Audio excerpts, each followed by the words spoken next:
Hey, what's up? This is Ross, and today I am going to review Godzilla, and I just saw it today, and I am really sorry. I apologize that I've not made any videos recently. I've been kind of busy, so that's the reason why the absence of videos.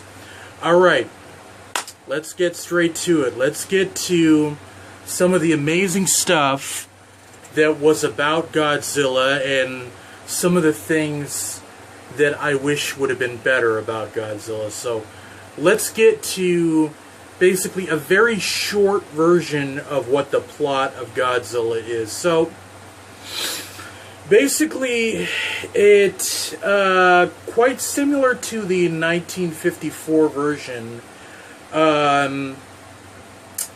In Japan, the Japanese basically detonated a bomb over the Pacific Ocean, and what happened is that bomb was the speculation of a cover-up of something even bigger. And what we have is basically a storyline that starts us right in the middle of the Philippines, and what it does is it basically puts us right in the center of the occurrences that started about back in 1999 of the actual occurrence, the evidence of what would be Godzilla and the rest of his occurrences, his world that would surround that as well. And at first, you know, there are going to be a few spoilers in this, but at first we get to our first monster, which is basically called a Muto in the movie, some kind of mutant organism. I forgot what it's called in the movie, but that's what it's called in the movie. Alright, so what happens is that when they discover in a cave, they discover that this organism has been dormant for possibly many thousands of years. It could be older than Godzilla. Alright, so what happens is that the military and the Japanese coordination with the Japanese and stuff, have control over one of the Mutos, and that is basically the male Muto, okay, who is extremely large, about 350 feet in length. All right, now that gets us to basically winding up to the storyline of basically a family, an American family that was positioned in Japan, and the family consists of a man who is researching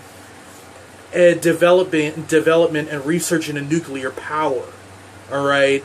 Something terrible goes wrong, and a horrible accident kills his wife and blows up the whole entire plant.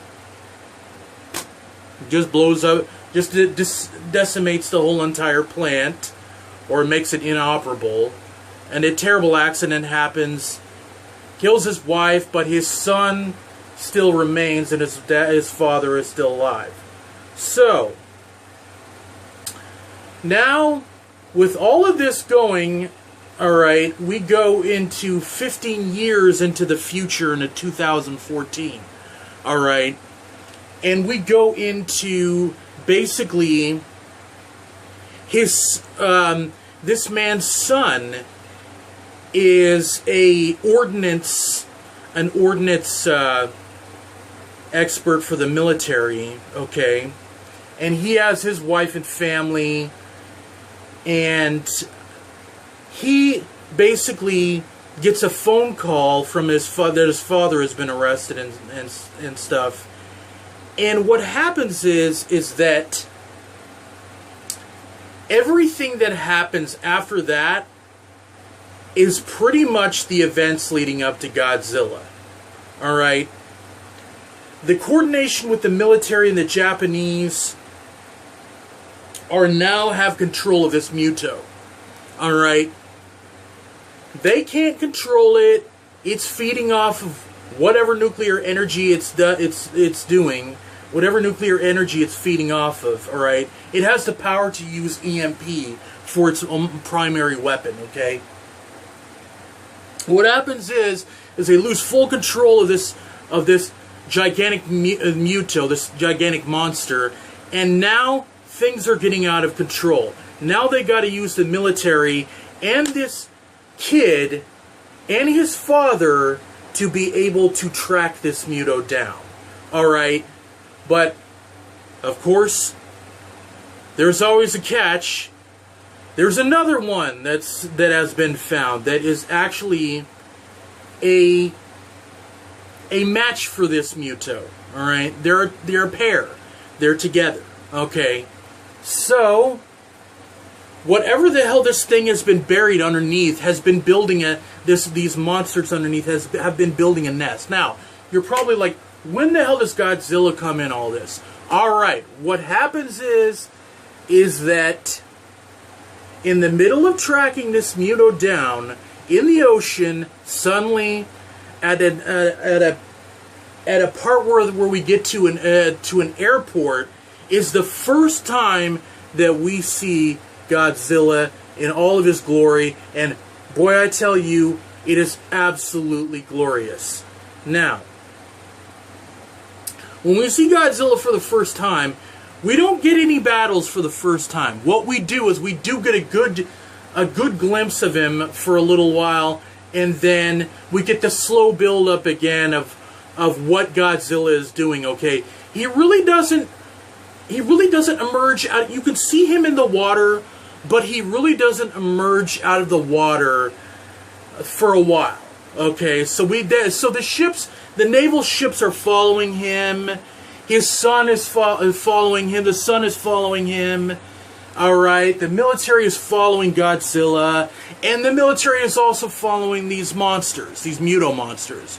Okay, because it's the Mutos that are doing most of the destruction in the movie. Okay, Godzilla really is not the one that's doing all the destruction. The Mutos are, because they're mad. They don't like people bothering their habitat. They don't like people bothering their nests. All right. So what happens? Okay, now is when all hell breaks loose in the middle of California.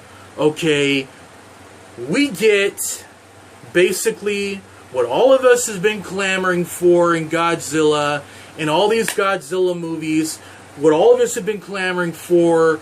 We get a smackdown with these Mutos, these two Mutos that tag team Godzilla, and we get Godzilla over on the other end. And there is really no other choice for the military to do.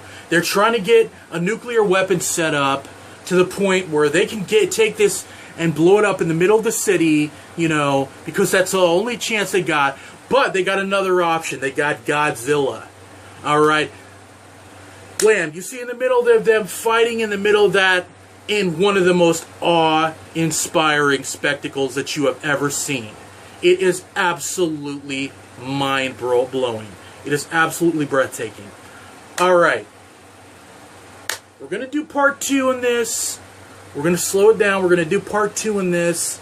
And then I will tell you some of the things that I loved about this movie. I'll tell you some of the things I didn't like about this movie.